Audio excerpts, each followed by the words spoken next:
Dúvidas boas-vindas às entrevistas do JE Advisor e do Jornal Económico. Hoje temos dois convidados. Fernando Antas da Cunha, é Managing Partner da Antas da Cunha SIJA, e Matilde Melo Cabral, que assumiu as funções de Chief Operating Officer da Sociedade de Advogados. Dúvidas boas-vindas. Agradeço terem aceitado o nosso convite. Fernando, comece por si. A Antas da Cunha SIJA está a assinalar 10 anos de atividade. Tem crescido de forma acelerada com a integração de sociedades. Desde 2019 foram 5 já, a última no final do ano passado, segundo creio. A que ritmo tem crescido desde o casamento com a SIJA, em 17, e qual é que foi o racional que presidiu a este caminho? Muito bem. Antes de mais, obrigado. Também obrigado pelo convite e por termos a oportunidade aqui um pouco de fazermos este balanço dos nossos 10 anos. O racional, o nosso próprio ADN é um bocadinho de intranquilidade. Acho que talvez seja aquilo que mais nos caracteriza, é entendermos que esta nossa profissão, que este nosso setor, apesar de haver sempre uma parte que é irrenunciável, que é tudo o que tem a ver com a parte ética, deontológica, de sermos regulados por uma ordem dos advogados neste caso, mas fora disto é um negócio, é de facto uma atividade que deve ser entendida como uma empresa e como tal devemos estar sempre abertos para as oportunidades e para sermos flexíveis relativamente àquilo que é o futuro. Eu acho que o caminho que nós delineámos em 2017, quando nos juntámos à ESIRA, foi precisamente vimos uma oportunidade que ainda era muito pouco maturada, em particular em Portugal, que era de um posicionamento num setor que tinha a ver com o direito digital como um todo. Se quisermos hoje, tecnologia, falando em tecnologia. Não tecnologia no sentido de sermos produtores de softwares ou de hardwares, naturalmente, mas entendermos uma linguagem que é muito pouco natural para os advogados, que é um setor que obriga a que haja um conhecimento transversal de uma determinada realidade que tipicamente não é aquela que nós estamos acostumados. E a partir desse momento nós criámos uma estratégia de posicionamento que acho que foi bastante bem conseguida ao longo destes anos. Depois, todas as outras integrações e o crescimento que vimos tendo nestes últimos 10 anos, em que são sempre crescimentos a 2 dígitos muito lá para cima, só para termos uma ideia, o ano passado, em 2024, tivemos um crescimento de 38%. Este ano, estamos em setembro, estamos com crescimentos muito acelerados outra vez e não fizemos qualquer tipo de integração este ano, não fizemos propositadamente, achámos que era um momento de olharmos um pouco para dentro para consolidar todos estes crescimentos que tivemos nestes últimos 10 anos e depois voltarmos novamente a olhar para as oportunidades. Mas estas últimas integrações vêm num contexto de, a partir de um determinado momento, eu penso que não há volta a dar. Temos que ser verdadeiramente uma full service law firm, ou seja, realmente abarcarmos todas as áreas do direito e sermos uma alternativa, sermos one-stop shop para os nossos clientes ou para os nossos parceiros internacionais. E é neste contexto que nós temos vindo a crescer áreas de prática e a abertura de novos departamentos com talento completamente assumido e identificado no país. A última das nossas integrações foi a Cruz Vilaça Associados, absolutamente incontornável no âmbito do direito europeu e da concorrência, e é esse o caminho que vamos continuar a fazer para a frente. Ainda há espaço para concentração em Portugal, por um lado. Por outro lado, ainda há áreas de prática em que vocês sintam que têm algo que ir buscar? Há muito poucas áreas de prática que nós não tenhamos neste momento que ainda podem fazer sentido ou poderão fazer sentido no futuro, existem. Relativamente a espaço para consolidação, sem dúvida.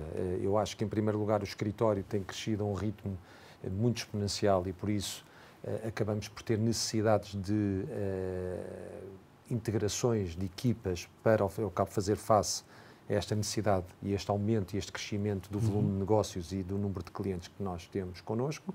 E, por isso, eu penso que, havendo essas oportunidades e, mais do que tudo, havendo pessoas que se identifiquem com este projeto e que nós, pelo menos, tenhamos uma absoluta convicção de que fazem um match, que fazem, de facto, aqui entram como um puzzle naquilo que é a nossa cultura e a nossa maneira de trabalhar, enquanto isso existir, nós estaremos abertos a crescer, sem sombra de dúvidas. Matilde, regressa à advocacia depois de ter estado ano e meio no Ministério das Finanças.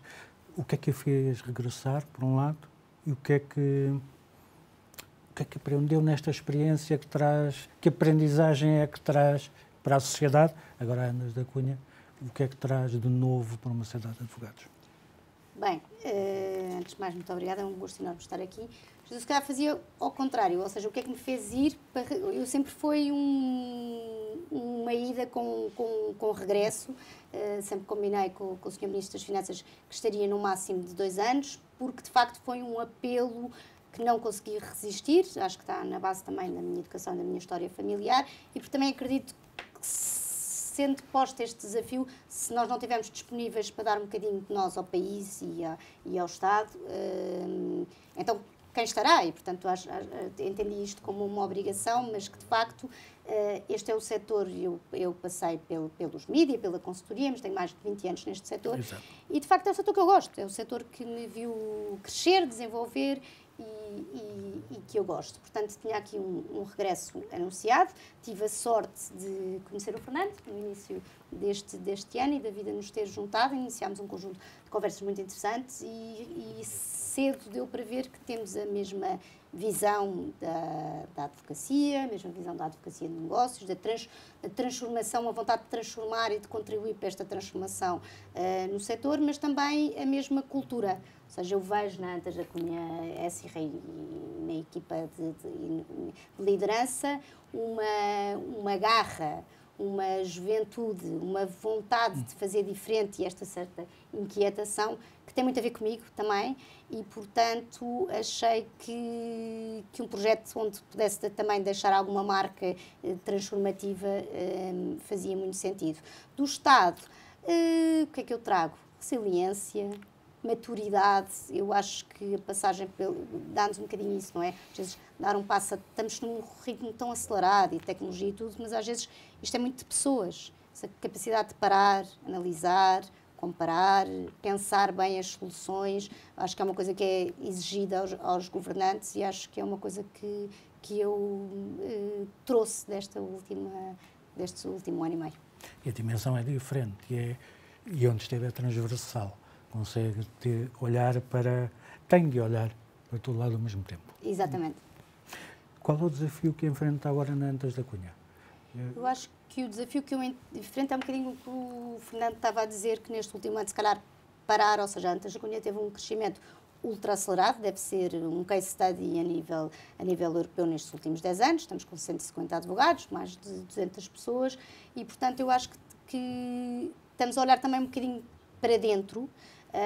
Temos, de facto, muita tecnologia, muitos dados, é uma sociedade muito data-driven e, portanto, olhar para estes dados todos, para esta informação toda que, de facto, coligimos e ver como é que nos organizamos no sentido de tornar ainda mais eficiente aquilo que é eficiente e no sentido de voltar a olhar, se calhar, um bocadinho para a Customer Experience e para a Employee Experience, porque este é um negócio de pessoas, não é?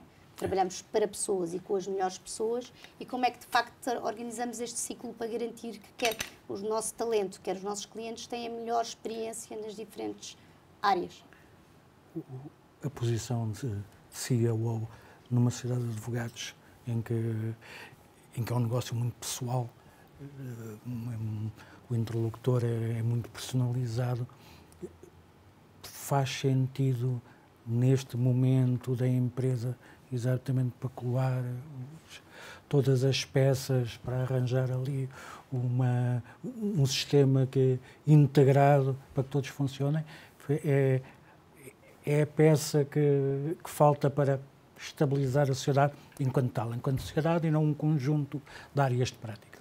Eu acho que isso, se calhar, Matilde, se me permites, acho que isso é mais para mim, porque esta necessidade, não é? Ao fim e ao cabo, em primeiro lugar, o perfil propriamente dito da Matilde é uma pessoa que tem um conhecimento ímpar no setor, onde fez parte de sociedades de absoluta importância no mercado, e isso faz com que tenha uma visão e que possa transmitir uma experiência que é super relevante para nós. Da nossa parte, esta necessidade, o porquê, não, eu penso que é outra coisa, quer dizer, é uma necessidade de nós cada vez mais profissionalizarmos áreas para as quais, pronto, número 1, não tivemos formação, fizemos-lo, acho que fizemos-lo com relativo sucesso, mas penso que neste momento, quando olhamos para os próximos 10 anos, como qualquer outra empresa, achamos que devemos trazer talento específico para as áreas de gestão, de business, que nos possam ajudar e que estejam absolutamente focadas e totalmente alinhadas com aquilo que é um plano estratégico do escritório em diversas dimensões. Quando nós acumulamos áreas de exercício de direito, neste caso enquanto advogados, e que também não temos um determinado tipo de formação, é natural que hajam coisas que não façamos tão bem, ou que não possamos olhar para um organigrama e não ser uma coisa apenas que está colocada em quadrados, mas que efetivamente todos os departamentos, todas as dimensões do escritório consigam falar entre si.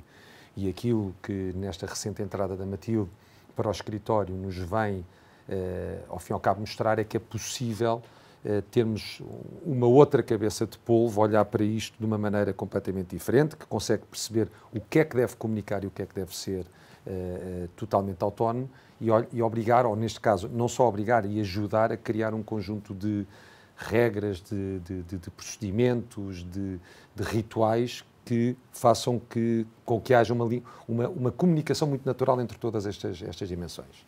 Claro. Antes da Cunha abraçou a multidisciplinaridade, já se pode fazer um balanço a esta aposta? Vocês foram dos primeiros a defender e dos primeiros a seguir o caminho. Como é que olham para a experiência até agora?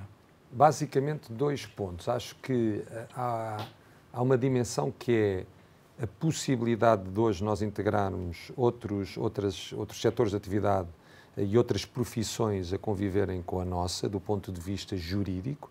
Isso nós ainda não o fizemos. Tivemos uma experiência no início de criar uma área de advisory que, do ponto de vista cultural, não correu bem. E eu acho que isso são os ensinamentos que nós temos como muito naturais, é quando as coisas não são exatamente como nós achamos que deveriam ser, a capacidade de parar, de pensar ou repensar e voltarmos a tomar um caminho de integração de outras profissões.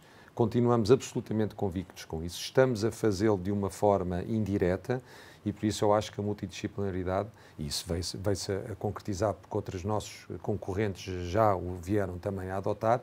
Eu lembro-me de estar muito isolado nesta narrativa há muitos anos atrás, era provavelmente a única pessoa que dizia abertamente que era inevitável e que acho que era o caminho, e por isso eu penso que nós hoje estamos muito mais sofisticados, acho que nos estamos a preparar para termos armas iguais aos nossos vizinhos espanhóis, que já têm esta realidade há décadas, ou há mais de uma década, e por isso eu acho que o balanço é extremamente positivo. Como vimos até agora, não tivemos nenhuma notícia de uma hecatombe do ponto de vista deontológico ou de mais práticas por existência ou convivência com outras profissões. Exato. E por isso eu sabia que isto ia ser uma coisa absolutamente natural. Portanto, o balanço é extremamente positivo. Acho que é uma ótima oportunidade para o setor.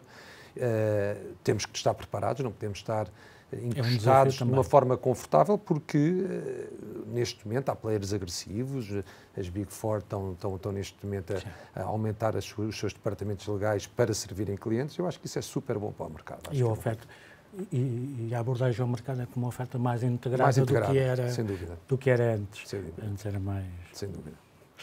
Era mais disfarçada. Vocês têm-se focado muito na tecnologia, aliás, não só na questão da multidisciplinaridade, mas também na questão da vossa operação. Em relação à multidisciplinaridade, pode alargar-se a outras áreas que façam sentido? Na altura, quando se falava, toda a gente tinha receio das Big Four, por exemplo, mas havia uma ou duas pessoas que diziam, bem, a Big Four também tem que começar a ter receio do que nós podemos fazer, que nós podemos juntar aqui as áreas que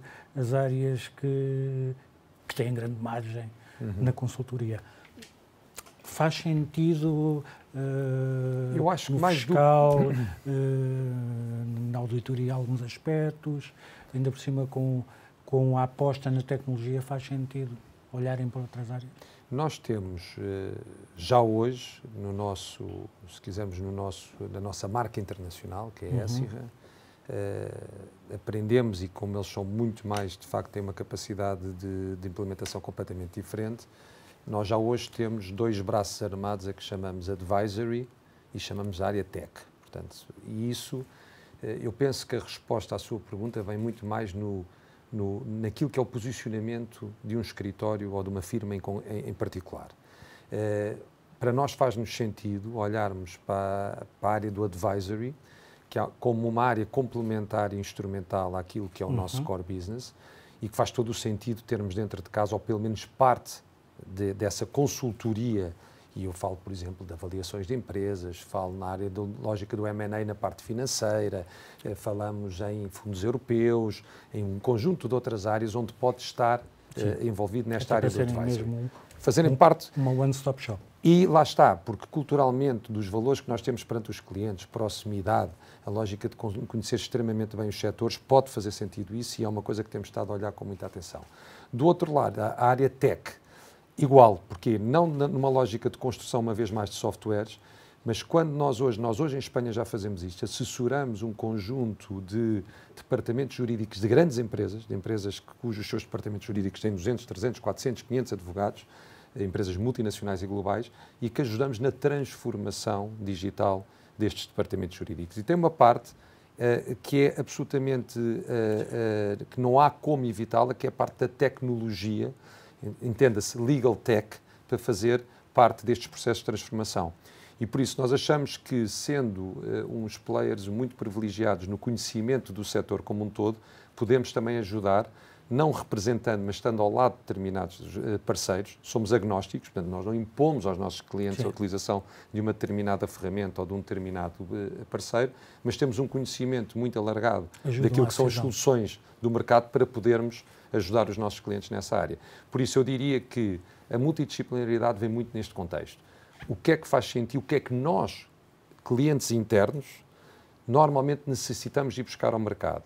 Ora, se o volume e se, do ponto de vista estratégico, isto fizer sentido, por que não trazer para dentro do nosso grupo, ou da nossa sociedade, ou da nossa firma? Por outro lado, tem uns clientes, e como falávamos há pouco sobre internacionalização, tem uns clientes que têm necessidades específicas. Havendo clientes que queiram apoio nesta área ou noutra área, admitem começar a estudar, começar a abordar ofertas mais integradas. Claro, evidentemente, sem dúvida. Ou seja, eu acho que acaba por... Eu digo há muitos anos a mesma coisa. Não somos nós verdadeiramente quem controla o seu negócio, não é? Portanto, quem controla o nosso negócio são os nossos clientes. E a maior parte das firmas, dos escritórios de advogados, que é um setor altamente maduro, muito consolidado, ao fim e ao cabo, aquilo que fizeram foi seguir os seus clientes, foi seguir aquilo que os seus clientes pedem. E nós não somos diferentes, achamos que a teimosia é um sinónimo quase de estupidez e por isso acho que aquilo que nós devemos fazer é, vendo oportunidades e fazendo sentido. Agora, a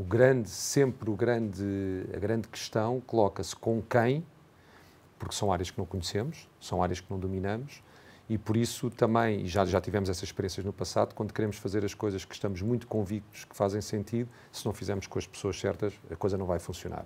Por isso isto acaba sempre, como dizia a Matilde, por ser um negócio de pessoas e também nas pessoas que nós escolhemos para serem nossos parceiros. E esse é um dos grandes desafios, é nós identificarmos as pessoas que connosco vão alinhar nesse futuro, não é? Matilde, em relação à experiência passada, a questão da multidisciplinaridade vai mudar o setor. Torna-se mais rápido, há mais áreas de negócio, vamos lhe chamar assim, há mais concorrentes com outra envergadura. Isto é um desafio acrescido para a posição que vai ocupar. O que é que vê de diferente? Quando surge agora no setor, depois das experiências que já teve, até em posições idênticas, mas o setor da internet mudou. O que é que vê de diferente? O que é que espera encontrar? Então, a multidisciplinaridade é um tema que eu tenho acompanhado muito de perto, mesmo antes da passagem pelo Governo, e, portanto, fiz muito benchmarking, vi muito o que é que os nossos concorrentes no Reino Unido, em Espanha estão a fazer, e, portanto, eu acho que é com muita naturalidade que eu vejo sociedades de advogados a entrarem numa, 2, 3 áreas que de facto são adjacentes e onde faz sentido e se pode acrescentar valor. lá está, na lógica do M&A, algum se calhar na áreas laboral, porque lidamos muito com os departamentos de recursos humanos e com essa questão, portanto, poderá haver, por exemplo, nós já temos na Antas da Cunha Sirra um produto de tech exatamente específico de Labor Tech, eventualmente em temas até de gestão da reputação e gestão de crise, porque temos assuntos muito de penal ou às vezes até grandes transações de M&A em que eu, por exemplo, no passado já trabalhei muito de perto com as agências do cliente e, portanto, é um trabalho que nós podemos fazer, às vezes até só a gestão e a coordenação, não necessariamente, por um lado. Por outro lado, também já vi na Antas da Cunha, então, isso eu acho que está num estágio muito avançado, que é nós temos que prestar um serviço cada vez mais completo e, portanto, as próprias equipas são cada vez mais multidisciplinares. Nós temos em casa 3 developers, nós temos lá está uma cultura muito data-driven e, portanto, temos economistas, temos pessoas lá está da comunicação, temos pessoas da gestão. Portanto, cada vez mais eu acho que há um primeiro desafio que é tornar a nossa abordagem e o nosso serviço ao cliente cada vez mais rico, cada vez mais 360 e, portanto, juntar, de facto, pessoas com diferentes perfis e diversidades de background que acrescentam à solução jurídica que estamos a propor. E, por outro lado, de facto, ver algumas áreas que possam fazer sentido. Mas nós, na Antas da Cunha, a Sirra, por exemplo, trabalhamos já numa forma muito de gestão de projeto. Temos uma área de Tech Transactions, por exemplo, onde eu acho que temos uma equipa e uma abordagem muito diferenciada. Eu não conheço outra sociedade que tenha em casa um CEO de uma grande, que tenha sido CEO de uma grande tecnológica, diretora jurídica de outra grande tecnológica e de consultora. Portanto, nós também já estamos a fazer esse trabalho de juntar este talento e as perspectivas deste talento para ajudar nesta transformação de outras áreas para, de facto, gerirmos tudo muito mais como projeto. Portanto, multidisciplinaridade sim, mas eu acho que a primeira abordagem é como é que o nosso serviço vai ser de facto mais multidisciplinar e de valor acrescentado. E depois escolher muito bem exatamente onde é que nós vamos acrescentar valor, não é? Porque a tentação de ir para tudo às vezes... Sim, não funciona. O Matilde referiu a tecnologia. A tecnologia também está a mudar a forma como vocês trabalham. Vai mudar muito no futuro, quando nós vemos o que se está a fazer com a inteligência artificial. Que ajuda é que espera, sendo vocês uma sociedade muito dedicada à tecnologia, que ajuda é que espera da tecnologia para a concretização do negócio? O que é que espera que a tecnologia a ajude, que não ajudava nos últimos anos? O que é que vem aí que muda o setor, que torna a vossa vida mais fácil? Então, acho que muda o nosso setor, muda todos, está a mudar o mundo a uma velocidade de facto exponencial e o nosso setor não é diferente. Tem sido um dos temas principais das nossas conversas nestes últimos meses em que temos conversado, a troca de ideias, de estudos diferentes sobre o uso de inteligência artificial noutros setores, porque acho que nós temos que estar muito abertos e aprender com outros setores e no nosso setor. Eu acho que o que muda de facto é quase como se tivéssemos ali 10 estagiários, não é? Ou 10 júniores, ou seja, dar-nos a primeira visão do assunto, seja ele uma questão jurídica e num trabalho para um cliente, seja interno, ou seja, acho que também há esse trabalho de pormos as equipas de recursos humanos, de comunicação, de financeiro, de facto, a automatizar processos, na análise de dados, na análise de muita informação. Portanto, acho que na tecnologia, no fundo, a inteligência artificial produz-nos um primeiro sumário, quase, não é? Um executive summary, uma primeira análise da questão. E liberta-nos tempo para acrescentar valor. Ou seja, é impensável que nós agarremos na resposta da inteligência artificial, que seja para o cliente, seja para o consumo interno, e essa seja a resposta final. Mas que acrescenta bastante, que nos dá uma coisa estruturada, às vezes até análise comparada, que nos vai buscar, se nós soubermos, de facto, usar os prompts certos, que é uma coisa que estamos a trabalhar muito, e ensinar as pessoas a tirarem o melhor proveito da tecnologia, e nos liberta tempo para pensamento crítico, que acrescentar valor. Acho que é transformador e acho que é benéfico.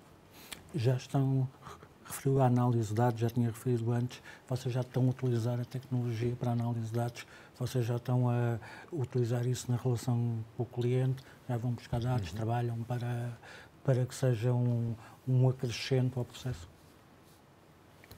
Mais para mim. Então, em primeiro lugar, aquilo que a Matilde estava a dizer é absolutamente crítico naquilo que vão ser os próximos anos. Eu acho que a inteligência artificial, se nós quisermos resumir numa frase, é a capacidade de multiplicar. E, portanto, qual é que vai ser o multiplicador?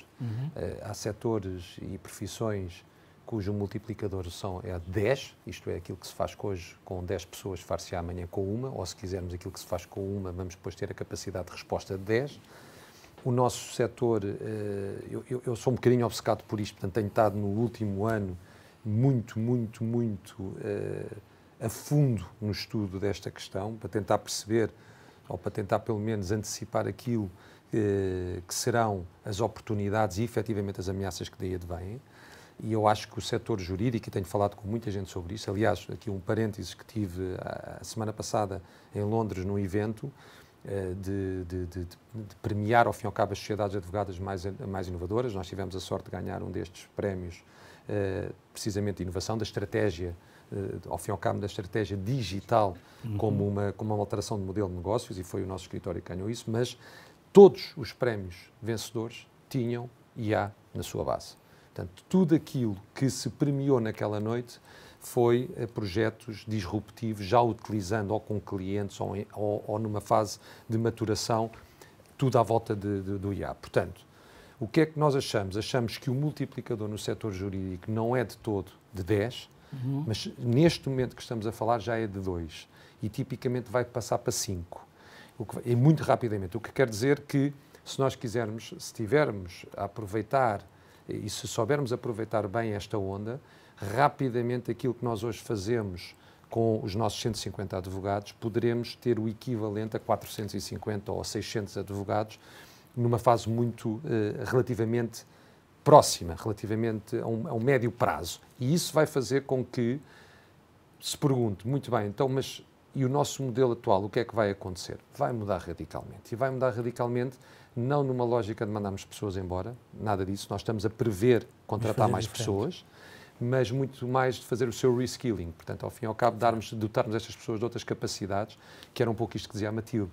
Há uma fatia do trabalho que vai deixar de ser feita por humanos, mas que eu acho uma enorme oportunidade, em particular para os jovens advogados. Os jovens advogados antigamente tinham que passar ali os primeiros 6, 7 anos, 8 anos, a lamber papel, a fazer tudo um trabalho muito repetitivo, de alguma forma até pouco motivante, e que neste momento vão ter relação com o cliente, vão ter relação com os setores, vão ter outro tipo de característica que torna a profissão muito mais interessante.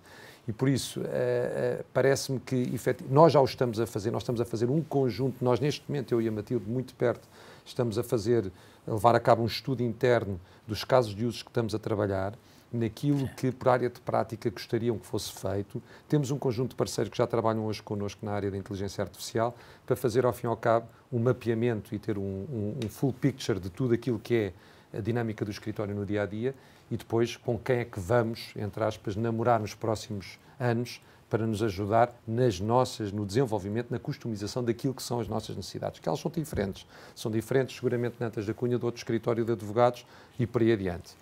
E são diferentes de área para área, como estamos a ver, e essas soluções também queremos adotar, não é? Exatamente. Nós estamos já no fim do nosso tempo, já ultrapassamos um minuto. Para terminar, Fernando, a inteligência artificial é um acelerador. E nós já tivemos aqui, durante anos, conversas sobre blockchain, a utilização na estruturação dos contratos. E o que víamos eram as coisas a andar muito devagar. As ferramentas da inteligência artificial vieram acelerar um bocadinho o que era o curso normal, mesmo com todas as conversas sobre a atuação de tecnologia. O que eu lhe perguntava, para encerrarmos, qual é o objetivo daqui a 10 anos, com esta aceleração, com as novas áreas, com a nova estruturação? Onde é que Antas da Cunha quer estar daqui a 10 anos, quando duplicar? Eu acredito, há uma coisa que eu tenho absoluta certeza, a Antas da Cunha daqui a 10 anos não terá absolutamente nada a ver com a Antas da Cunha que hoje temos. Será uma Antas da Cunha muito mais multidisciplinar, muito mais internacional, cujo o número de pessoas, nós temos um plano estratégico que estamos a trabalhar nele, em que nós vamos a continuar a registrar crescimentos acentuados, não acredito que serão, nem é possível tê-los na mesma medida que tivemos nos últimos 10 anos, mas claramente acima da média e muito, muito acima daquilo que é o crescimento da economia portuguesa. E por isso acredito que nós vamos conseguir atingir os nossos objetivos do plano estratégico, como sempre fizemos. Aliás, antecipámos sempre muito os resultados daquilo que eram os nossos objetivos a 5, a 10 anos. Agora, acredito que, se me perguntar se nós conseguimos duplicar o volume de negócios, por exemplo, nos próximos 5 anos, que é esse um bocadinho o nosso objetivo, se vamos ter o dobro das pessoas, seguramente não. Vamos ter muito menos necessidade de contratação de pessoas. O que eu acho é que nós vamos ter um talento muito mais especializado, muito mais complementar. Portanto, esta lógica das profissões, eu acredito, nem sei se, sinceramente, isto é um bocadinho atrevido, mais uma vez da minha parte dizer isto, mas não sei se o nosso core será o legal daqui a 10 anos. Será aquele que tiver que ser. Ou seja, nós antigamente, quando falávamos de advocacia, para ser super rápido, falávamos de tribunal, falávamos de processo. De repente começámos a falar um bocadinho de consultoria na área dos negócios.